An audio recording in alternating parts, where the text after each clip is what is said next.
Hello students, हमारे YouTube channel पर आपका फिर से एक बार स्वागत है। और आज हम क्लास 10th के टॉप मोस्ट क्वेश्चंस के बारे में जानेंगे। आपको ये क्वेश्चंस करने ही हैं। ये इतने इम्पोर्टेंट क्वेश्चन हैं, ये ही पेपर में आते हैं बार बार। तो आप इनको कृपया ध्यान से देखिए, वीडियो को स्किप ना करें, अच्छी तरीके से समझिए। मैं 6 क्वेश्चन कराऊंगा चैप्टर 1 से। चैप्टर 1 से जो 6 क्वेश्चन है ये बहुत मोस्ट इम्पोर्टेंट है। आप इनकी तैयारी जरूर करके जाएं अगर आपको अच्छे नंबर लाने हैं। आइए हम स्टार्ट करते हैं। क्वेश्चन नंबर फर्स्ट देखिए। क्वेश्चन नंबर फर्स्ट जो है वह यूक्लिड विभाजन से 135 और 225 का मैस है, या मैस को हम एचसीएफ कहते हैं। एचसीएफ ज्ञात कीजिए। यूक्लिड विभाजन से एक क्वेश्चन हमेशा पूछा जाता है यूपी बोर्ड में। आपने देखा भी होगा, चाहे आप पीछे के पेपर उठाकर देख लीजिए, एक क्वेश्चन हमेशा यूक्लिड विभाजन से जरूर मिलेगा, जिसको हम आज सोल्व करेंगे। हो सकता है कि ये हमारे जो ये क्वेश्चन दिया है ये ना हो, दूसरा हो, लेकिन एक क्वेश्चन आपको यूक्लिड विभाजन से हमेशा मिलता है।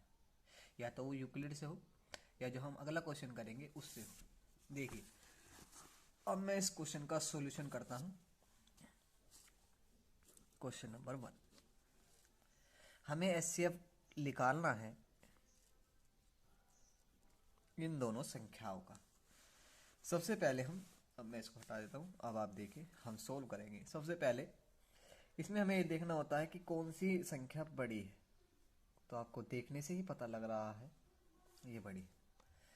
अब छोटी जो संख्या होगी उससे हम इसको भाग करेंगे। 2 2 5। इसको भाग करने पर आप बिल्कुल सीधा डायरेक्ट भाग कर सकते हैं, जैसा हम एचसीएफ निकालते हैं भाग विधि से। तो आप इसको एचसीएफ निकाल लीजिए, एक बार चलेगा टेबल। आपका बचा 90, फिर डिवाइड करा। अब 90 से इसको डिवाइड करेंगे, क्योंकि 90 यहाँ पर कम है, शेष हो गया। शेष ना छोड़ने के फिर हम इससे डिवाइड करेंगे। फिर डिवाइड किया 1 बार 90, यहाँ बचा आपका 45। अब 45 से 90 को डिवाइड करेंगे। आप देख सकते हैं कि ये पूरा पूरा डिवाइड हो चुका है, हमारा एचसीएफ भी आ चुका है। एचसीएफ हमारा 45 है। अब इसको लिखने का तरीका ये आपको नंबर दिलाएगा, कि ये नहीं कि आप ऐसा करके यहाँ लिख देंगे एचसीएफ बराबर 45, क्योंकि ये जो एचसीएफ हमने निकाला है ये भाग विधि से है, ना कि यूक्लिड से। यूक्लिड से पहला केस नंबर फर्स्ट आप ऐसे डालेंगे। दी गई संख्याओं, कौन कौन सी संख्या है, 135 और 225 के लिए यूक्लिड विभाजन प्रमेय से। आप ऐसे लिखेंगे, आप डायरेक्ट भी लिख सकते हैं कि इन दोनों संख्याओं के लिए यूक्लिड विभाजन प्रमेय से। जब हम यूक्लिड विभाजन प्रमेय लगाएंगे तो आप ऐसे लिखेंगे। देखिए, 225 को हमने डिवाइड करा था, ठीक। किससे डिवाइड किया था? 135 से डिवाइड किया था। कितनी बार टेबल चलाया था? 1 बार टेबल चला था। शेष कितना रह गया था आपका? 90। तो आपको ऐसे लिखना है। देखिए, जिससे हमने डिवाइड करा वो सबसे पहले लिखा, उसके बाद जिससे हमने डिवाइड करा वो यहाँ। इसका टेबल एक बार चला तो एक बार, प्लस शेषफल जितना रह गया। अब यहाँ पर आप लिखेंगे, क्योंकि शेषफल शून्य नहीं है, इसलिए संख्याओं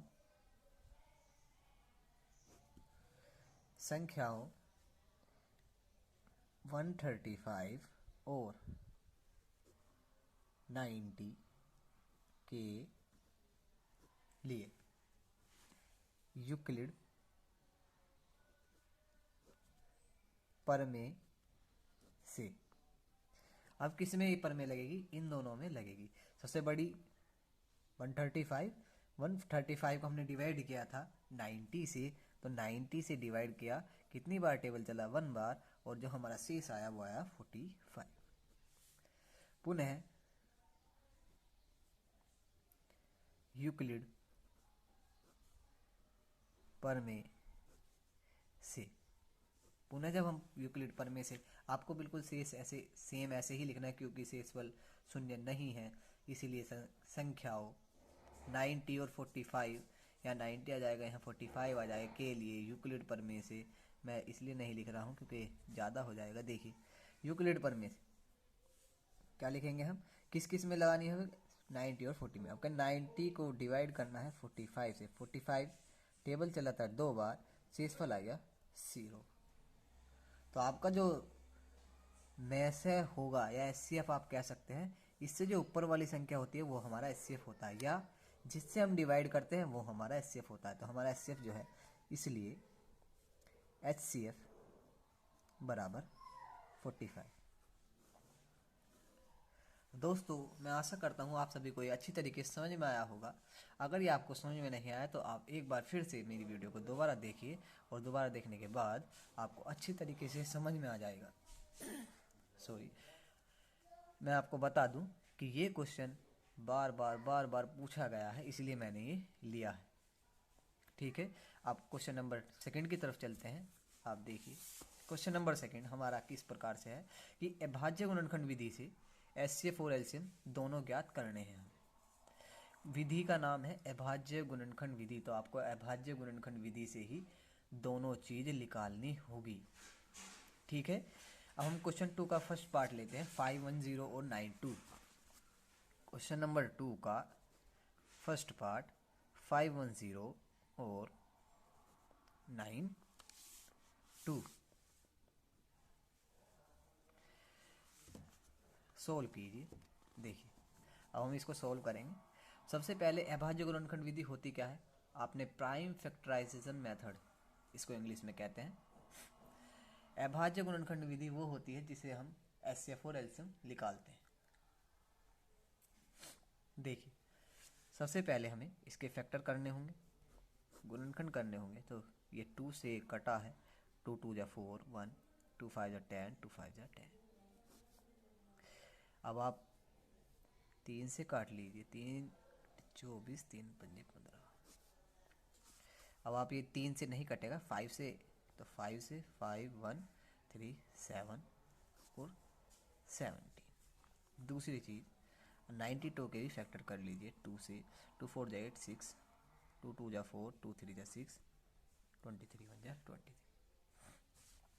फिर आप ऐसे लिखेंगे 510 के फैक्टर जो आए वे 2 3 5 और 17 आया है। ऐसे ही 92 के जो फैक्टर आए हैं वह 2 इंटू में 2 और इंटू में 23। तो जो हमारा एचसीएफ होगा वो क्या होगा? जो इन दोनों में सेम मैच करेगा। जैसे ये दोनों सेम मैच कर रहे हैं, और ऐसी कोई भी चीज़ इसमें है नहीं जो मैच कर रही हो। अगर मैच एक जोड़ा मैच कर रहा है, यानी कि एक संख्या मैच कर रही है, तो इन दोनों संख्या में से हम एक संख्या लेंगे। ये इसका एचसीएफ है। आप ऐसे भी निकाल सकते हैं, जब ऐसे निकालेंगे तब भी एचसीएफ इसका 2 ही आएगा, या ऐसे निकालेंगे तब भी एचसीएफ 2 ही आएगा। लेकिन दोनों में अंतर है। ये अभाज्य गुणनखंड विधि से किया गया, ये अभाज्य गुणनखंड विधि से किया गया, ये यूक्लिड प्रमेय से किया गया है। ठीक है गाइस, अब हम एलसीएम की बात करते हैं। एलसीएम हम कैसे निकालते हैं? डायरेक्ट निकालना है, बिना दोनों को एक जगह लिखे हुए। आप दोनों को एक जगह लिखे हुए भी फिर यहाँ निकाल सकते हैं। कैसे? ऐसे भी कर सकते हैं। 510, 92, इन दोनों का एलसीएम निकाल के आप यहाँ लिख लेंगे कि ये रफ वर्क, इसको मिटा देंगे। फिर मिटाने के बाद आपका ये आंसर हो जाएगा। इसको आप छोड़ सकते हैं, लेकिन इसको आपको मिटाना होगा, क्योंकि हम अभाज्य गुणनखंड विधि की बात कर रहे हैं। अभाज्य गुणनखंड विधि का मतलब है कि आप दोनों ही इससे निकालिए, अभाज्य गुणनखंड से ही निकालिए, ये शुद्ध आंसर देगा। ठीक है, आइए ऐसा कर भी सकते हैं, नहीं भी, मैं ज़्यादा नहीं कह रहा हूँ, लेकिन आप इसको रफ ज़रूर कर देना अगर ऐसा आपको करना है तो। देखिए हम डायरेक्ट कैसे निकालते हैं, हम इसमें संख्या देखते हैं कौन सी कितनी बार आई है। 2 यहाँ एक बार आया है और 92 में 2 बार आया है, तो सबसे ज़्यादा बार जितनी बार आया है एक ही उसमें, या तो इसमें काउंट कर लीजिए या इसमें काउंट कर लीजिए। आप ऐसा नहीं कर सकते कि 1 2 3 3 बार आया हुआ है, 3 बार नहीं, एक और एक 2 बार, 2 बार 92 में आया हुआ और 510 में एक बार आया हुआ है, तो सबसे ज़्यादा इसमें आया है, तो 2 बार लिखेंगे इसको। 2 इंटू 2। अब 3 की बारी है, 3 इसमें एक बार आया है, इसमें एक बार नहीं, तो सबसे ज़्यादा बार एक बार आया। ऐसे ही 5 एक बार, ऐसे ही 17 एक बार, और ऐसे ही 23 एक बार। ये आपका एलसीएम हो गया। अब इन सब की मल्टीप्लाई करने के बाद आपका आंसर, मैं इसकी मल्टीप्लाई नहीं कर रहा क्योंकि टाइम लग जाएगा, तो आप इसकी मल्टीप्लाई कर लेना। ये इसका एलसीएम हो। ये है आपका अभाज्य गुणनखंड विधि से हम कैसे सोल्व करें। ठीक है, अभाज्य गुणनखंड विधि से हमें एचसीएफ और एलसीएम निकालना था, तो हमने एचसीएफ और एलसीएम निकाल दिया। तो आप याद रखें, मोस्ट इंपॉर्टेंट क्वेश्चन है जो मैं यहाँ करवा रहा हूँ, आपके सिलेबस में आएंगी। क्वेश्चन नंबर 3 की तरफ बढ़ते हैं। क्वेश्चन नंबर 3 इस प्रकार से है कि व्याख्या कीजिए कि भाज्य या अभाज्य है, कि ये संख्या जो है भाज्य है या अभाज्य है, इसकी हमें व्याख्या करनी है। मैं सोल्व भी कर रहा हूँ, आप साथ साथ देखते चलें, क्योंकि ऐसा भी हो सकता, मान लो मैं अगर ये क्वेश्चन आपको दे दूँ कि ऐसा भी हो सकता है ये ना मिले आपको, या मिल जाए तो सॉल्यूशन, कोई किसी को सॉल्यूशन नहीं मिलता, किसी को बहुत प्रॉब्लम है, तो आप देख सकते हैं क्वेश्चन नंबर 3। क्वेश्चन नंबर 3 है 7 into 11 into 13 plus 13। Question number 3 देखिए किस प्रकार से है। क्वेश्चन नंबर 3, 7 इंटू 11 इंटू 13, 7 11 13 और प्लस 13। इसको हमें सिद्ध करना है कि भाज्य है या अभाज्य है। पहले आपको ये दो चीज़ ध्यान रखनी है कि भाज्य संख्याएं होती क्या है। भाज्य संख्याएं वे संख्याएं होती है जो अपने आप से तो कटे ही कटे और कई संख्याएं से कटे। यानी कि अगर हम मैथ की भाषा में बात करें, भाज्य और अभाज्य। भाज्य संख्याएं वे संख्या होती है जिसके 2 से ज़्यादा गुणनखंड हो। कौन सी संख्या है? 2 से ज़्यादा गुणनखंड।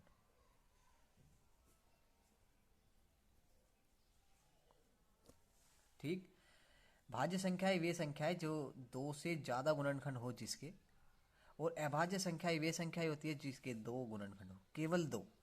एक तो वो अपने आप से कटे और 1 से कटे, केवल 2 गुणनखंड। तो आप ये याद रखें, भाज्य संख्याएं वे संख्याएं होती है जिसके 2 से ज़्यादा गुणनखंड हो, पॉसिबल हो, और अभाज्य संख्याएं वे संख्याएं होती है जिसके केवल 2 गुणनखंड हो। हम उसका ही यहाँ यूज़ करेंगे। आप इसमें देख सकते हैं 13 इसमें भी है और 13 इसमें भी है, 13 कॉमन ले लीजिए, तो आपको क्या मिला? 7 इंटू 11 और इंटू में 1 प्लस 1, मल्टीप्लाई कर दीजिए 13 इंटू 77 प्लस 1, इसको हम 13 इंटू 78। अब 78 को हम क्या लिख सकते हैं? 13 इंटू 78 को हम ऐसे लिख सकते हैं। देखिए 78 के मैं फैक्टर कर लेता हूँ। 2 3 जा 6 9, 3 1 जा 3 3 और 13। तो हमारे पास क्या है? 2 इंटू 3 इंटू 13। इस पूरे को सोल्व करने के बाद हमारे पास ये आया। और आप देख सकते हैं यहाँ 2 से ज़्यादा गुणनखंड, तो 2 से ज़्यादा गुणनखंड है, भले ही सेम क्यों ना हो, लेकिन 2 से ज़्यादा गुणनखंड होने चाहिए आपके पास। तो 2 से ज़्यादा गुणनखंड है, इसलिए संख्या क्या होगी? भाज्य। तो आप यहाँ लिख भी देंगे, चूंकि संख्या के, दी गई संख्या के 2 से ज़्यादा गुणनखंड है, इसलिए भाज्य है। ठीक है, मैं आशा करता हूँ आप सभी को अच्छी तरीके से समझ में आ रहा होगा जो मैं यहाँ बता रहा हूँ। मेरा मकसद यही है कि आपके नंबर अच्छे आएँ। अगर आपको ये वीडियो अच्छी लग रही हो तो कृपया ज़्यादा से ज़्यादा शेयर करें और आपके दोस्तों के साथ ज़्यादा से ज़्यादा शेयर। और अगर आप मेरे चैनल पर नए हैं तो कृपया मेरे चैनल को सब्सक्राइब करें और बेल आइकन को दबाना न भूलें, जिससे आपको नेक्स्ट वीडियो भी मिलते रहेगी। अब हम क्वेश्चन 4 की तरफ बढ़ते हैं। क्वेश्चन नंबर 4 में 3 क्वेश्चन है, इसमें मैं एक क्वेश्चन करूँगा और 2 क्वेश्चन अपने आपको करने हैं। √2, √3 और √5, ये 4 नंबर में एक क्वेश्चन आता है और ये हमेशा आता है। या तो वो आपको ये देगा या वो इनमें से देगा, जरूर ही देगा। अगर ये क्वेश्चन आया तो इसके साथ एक क्वेश्चन जरूर आएगा, क्योंकि पहला चैप्टर शायद आपका 5 नंबर का है।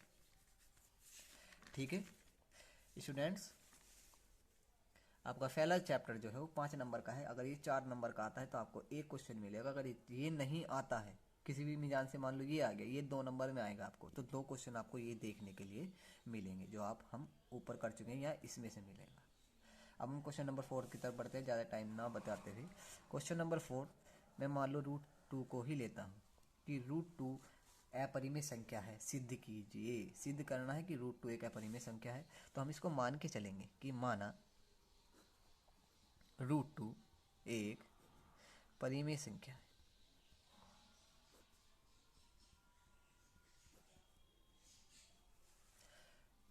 आप देख सकते हैं हम यहाँ इसको लेकर चले हैं। इसने कहा है कि √2 एक अपरिमेय संख्या, ये सिद्ध कीजिए। हम इसका उल्टा लेकर चले हैं कि √2 एक परिमेय संख्या है। जब ये परिमेय संख्या है तब हम इसको P/Q के रूप में लिख सकते हैं, क्योंकि परिमेय संख्या की डेफिनेशन के अनुसार वो संख्याएं परिमेय संख्या होती है जो फ्रैक्शन रूप में लिखी जा सकती है, P/Q के रूप में। वेयर जहाँ P और Q दोनों सहभाज्य संख्याएं हैं, सहभाज्य।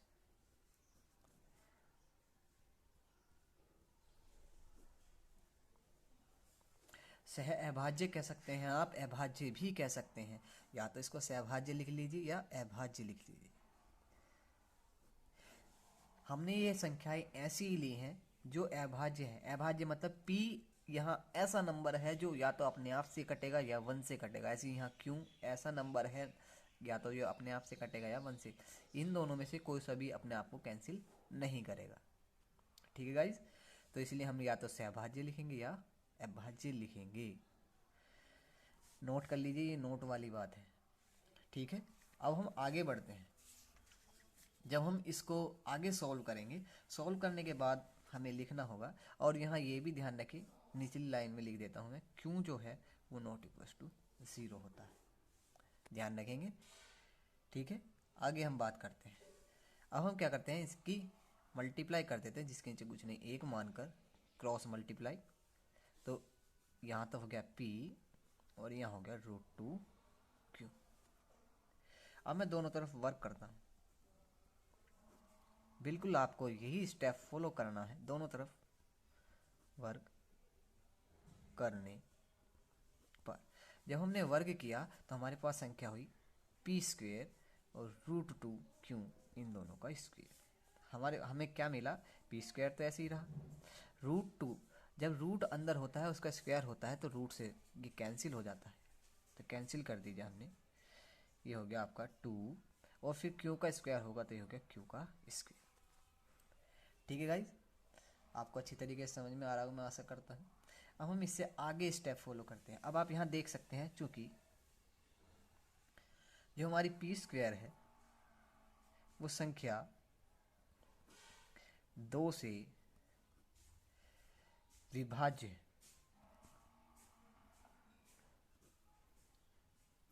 इसका भी मैं एग्जांपल आपको दे देता हूँ। ये आपको लिखावट में समझ में नहीं आ रहा होगा, आप देख सकते हैं। देखिए, मैं मान लो कोई भी संख्या लेता हूँ 4 संख्या ली, तो उसके पेयर होंगे 2 इंटू, यहाँ पर मैंने 4 लिया, आप याद रखें यहाँ पर 4 है, तो 2 इंटू, यहाँ 4 बनाना पड़ेगा तो कितने की मल्टीप्लाई करनी पड़ेगी, कम से कम 2 की तो मल्टीप्लाई करनी ही पड़ेगी।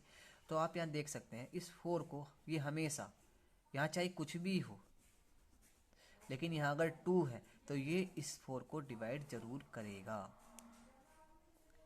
ठीक है गाइज, या ऐसा भी कह सकते हैं कि हम क्यों की कुछ भी वैल्यू ले लें, 1 ले, 2 ले, 3 ले, 4 ले, 5 ले, ऐसा भी कह सकते हैं। मान लो ये आपको समझ में नहीं आया होगा तो ऐसे देख सकते हैं, P² बराबर, मैं 2 क्योंकि 1 वैल्यू लेता हूँ तो 2 इंटू 1, 2 वैल्यू लेता हूँ तो 2 इंटू 2। तो आप देख सकते हैं हर उसमें 2 कॉमन जरूर है। तो 2 से डिवाइड जब हम करेंगे तो हर संख्या 2 से डिवाइड होगी। इसका मतलब क्या हो गया, पी स्क्वायर संख्या 2 से विभाज्य है।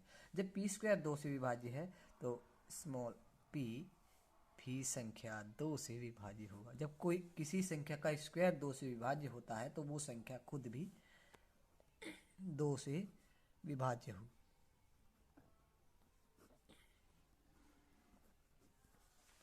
अब हम नेक्स्ट की तरफ बढ़ते हैं। ये हमारा एक पार्ट कंप्लीट हो चुका है, ठीक है।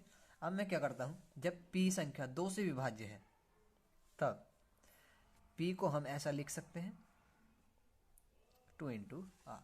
मैं मान के चला कि p अगर संख्या 2 से विभाज्य होगी, ठीक है, जब पी स्क्वायर 2 से विभाज्य है तो p भी 2 से विभाज्य होगी। जब भी p 2 से विभाज्य होगी तो हम इसको ऐसा लिख सकते हैं, क्योंकि p बराबर 2r, यानी कि यहाँ 2 का टेबल क्या है, 2 का टेबल है। तो 2 से विभाज्य तभी होगी जब ये संख्या 2 का टेबल होगी।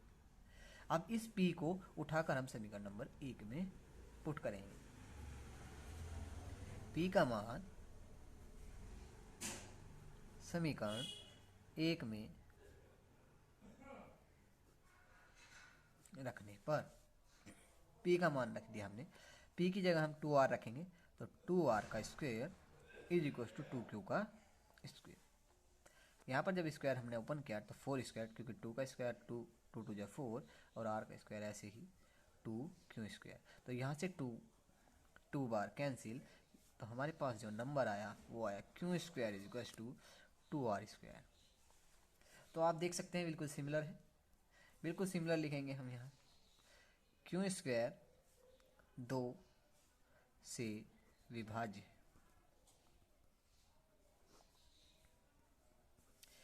इसीलिए q भी 2 से विभाज्य होगा।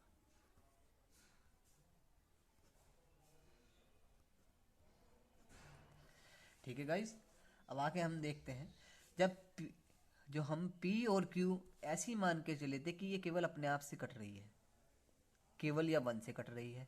अब हमने क्या दिखाया कि जो p और q है ये दोनों ही 2 से भी कट रही हैं, यानी कि 2 फैक्टर तो यहाँ थे और ये तीसरा फैक्टर हमारे पास आ चुका है, ठीक है। तो 2 गुणनखंड हम लेके चले थे, लेकिन हमारे पास इसमें 3 गुणनखंड आ गए हैं, तो ये विरोध उत्पन्न कर गया कि हम मान के क्या चले थे कि ये अभाज्य संख्याएं हैं, लेकिन ये क्या निकली, ये भाज्य संख्याएं निकली। ठीक है गाइस, तो हम इसको अब लिखेंगे, क्योंकि p तथा q दोनों ही 2 से विभाज्य हैं,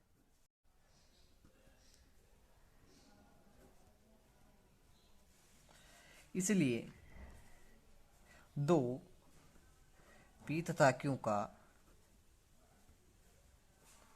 उभयनिष्ठ गुणनखंड होगा। यानी कि p और q इन दोनों में कहीं ना कहीं 2 ऐसा जरूर होगा जो इसमें भी आ रहा होगा और इसमें भी आ रहा होगा, उभयनिष्ठ गुणनखंड है। यह विरोध उत्पन्न करता है, यह विरोधाभास उत्पन्न करता है किस चीज का, कि जो p और q है, p तथा q से भाज्य संख्या है, संख्याएं है। ये इस बात का विरोध उत्पन्न करता है कि p और q दोनों सहभाज्य संख्याएं हैं।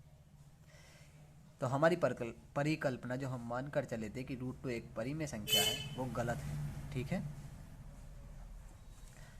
इसीलिए यह विरोध उत्पन्न करता है। तो उसके बाद आप लिखेंगे √2 एक अपरिमेय संख्या।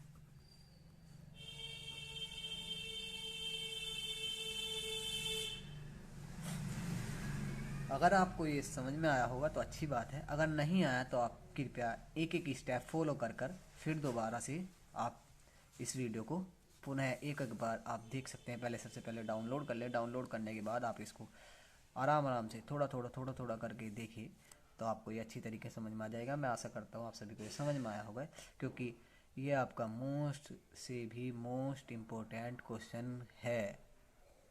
4 नंबर आपके क्वेश्चन में ये आपको देगा। अब हम नेक्स्ट की तरफ बढ़ते हैं। 5 क्वेश्चन नंबर 5 हमारा कुछ इस प्रकार से है कि 3 + 2√5 एक अपरिमेय संख्या है, सिद्ध कीजिए। ये इसका छोटा पार्ट है, लेकिन करना इसी तरीके से होगा। मैं इसका पेज खोल लूँ आगे, ये देखिए। आइए क्वेश्चन नंबर 5, हमें आपके 3 + 2√5 इसको दिखाना है। बिल्कुल सेम वही लेकर चलेंगे कि माना ये भी एक परिमेय संख्या है, परिमेय संख्या लेकर चलेंगे। ठीक है, ये परिमेय संख्या, तब जब ये परिमेय संख्या है तो 3 + 2√5 को हम P/Q के रूप में लिख सकते हैं। वहाँ आप लिख सकते हैं कि जहाँ P और Q सहभाज्य संख्याएं हैं, या यहाँ पर ये भी लिख सकते हैं जहाँ P तथा Q पूर्णांक हैं, वहाँ आपको सहभाज्य ही लेनी है, लेकिन यहाँ हम पूर्णांक ले सकते हैं। आप देखिए ये परिमेय है, हम 3 को इधर ले आते हैं। 2√5 = P/Q - 3।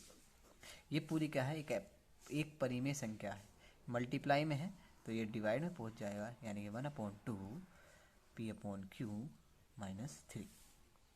तो आप यहाँ देख सकते हैं ये टर्म है, इसकी जो हमारा राइट हैंड साइड है, तो आप ये देख सकते हैं राइट हैंड साइड जो है ये पूरी परिमेय संख्या है। ये किसको फॉलो कर रही है, परिमेय।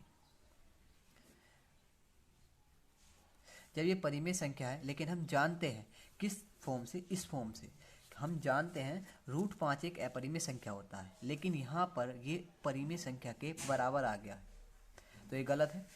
क्योंकि √5 एक अपरिमेय संख्या होती है, तो यहाँ भी हमें एक अपरिमेय संख्या ही मिलनी थी, लेकिन हमें क्या मिल रहा है, एक परिमेय संख्या मिल रही है, इसलिए ये विरोध उत्पन्न करता है। यहाँ हम लिखेंगे, हम जानते हैं कि 1/2 P/Q - 3 एक परिमेय संख्या है।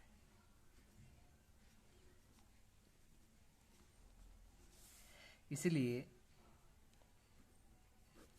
√5 भी एक परिमेय संख्या होगी।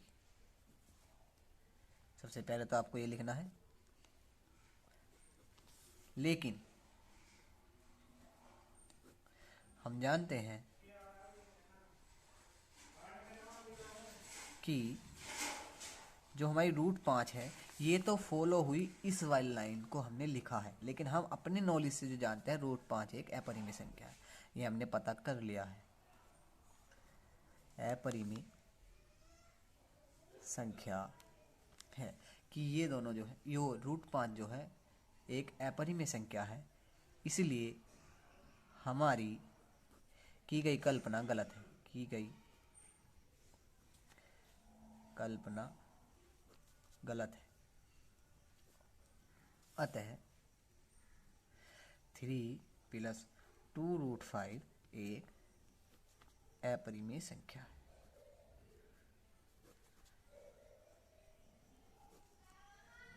कुछ नहीं था, ये आपको 2 नंबर में क्वेश्चन आएगा, बिल्कुल आसान क्वेश्चन है।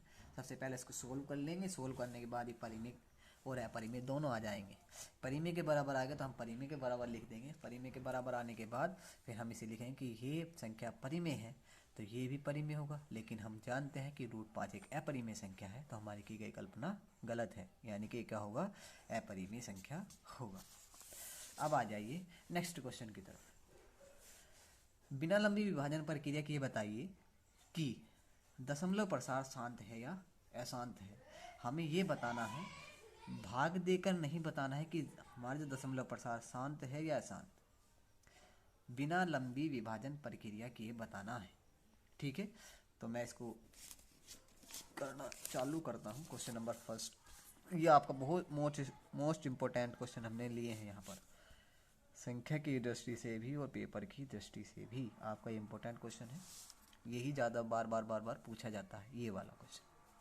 सबसे पहले हम इसके फैक्टर करेंगे, 3125 के फैक्टर करेंगे। 5 7, 3 से तो ये कटने वाला नहीं है, 5 से काटते हैं, 5 से 3 से 5।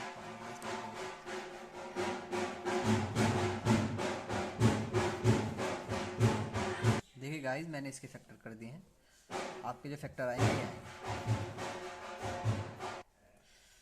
आप यहाँ लिख लीजिए कि 13/5 5 बार 5 आया हुआ है तो 5, तो इसको हम कैसे लिख सकते हैं, 13/5 आप जानते हैं कोई भी संख्या शांत या शांत तभी हो सकती है जब उसके फैक्टर नीचे जो हर होगा वो किस रूप में होगा, 2m और 5n इस रूप में होना चाहिए।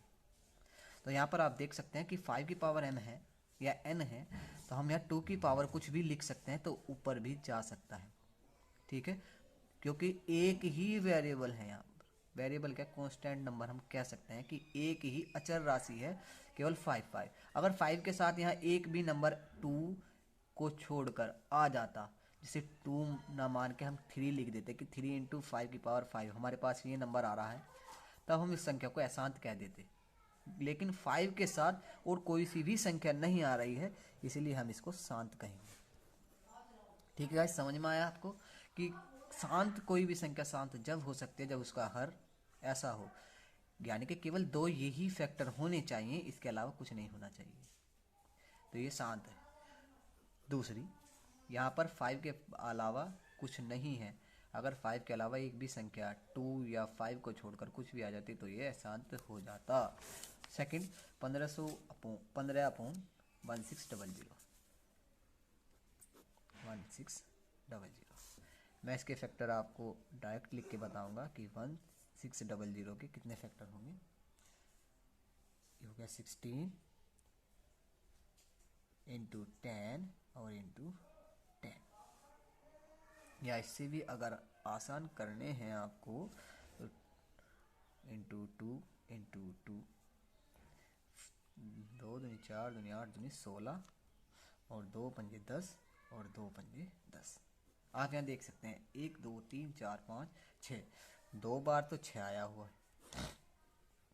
मल्टीप्लाई 5 की पावर 2 आई है, तो आप यहाँ देख सकते हैं 2 की पावर है, 5 की पावर है, तो सेम है, तो ये भी क्या हो गया, शांत है, क्योंकि यहाँ भी जो जोड़े बने हैं, जो पेयर हमारे पास आया है 2 और 5 के रूप में ही आया है, इसीलिए हमारी संख्या क्या होगी, शांत होगी। ठीक है गाइस, मैं आशा करता हूँ आप सभी को ये क्वेश्चन अच्छे लगे होगी या वीडियो अच्छी लगी होगी। अगर आपको ये वीडियो अच्छी लगी हो तो कृपया आप इसको अपने दोस्तों के साथ ज़्यादा से ज़्यादा शेयर करें, क्योंकि अगर उन्होंने तैयारी नहीं की है तो वे इन क्वेश्चनों की तैयारी ज़रूर कर लें, और आपका कोई मित्र हो, ठीक है। अगर आपको ये वीडियो अच्छी लगी हो तो कृपया इसको ज़्यादा से ज़्यादा लाइक करें, सब्सक्राइब करें और अपने दोस्तों के साथ ज़्यादा से ज़्यादा शेयर करें, और बेल आइकन को दबाना ना भूलें। हम जल्दी ही वापस लौटेंगे एक नई वीडियो के साथ, उसमें हम और मोस्ट इम्पोर्टेंट क्वेश्चन आपको कराएंगे।